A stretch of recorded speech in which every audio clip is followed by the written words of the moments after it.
that is 5 plus 10 is 15.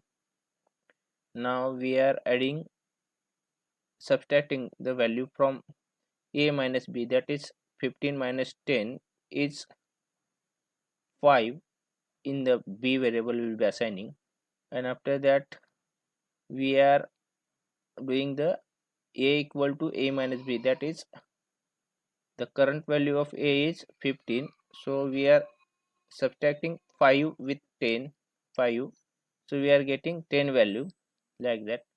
And now we are writing the output in the end, how the current value flow. So I will debug the code and I will showcase that how it will be work, right? So you can understand one by one, right?